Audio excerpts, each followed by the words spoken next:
Türkiyənin ilk milli PUA-sı olan Bayraktar TB2, Baykar tərəfindən hazırlanan yerli TM-100 mühərriki ilə ikinci test uçuşunu uğurla həyata keçirib.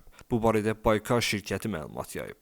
Məlumata görə Bayraktar TB2, Baykarın tamamilə öz imkanları ilə hazırladığı TM-100 mühərriki ilə səmaya qalxıb.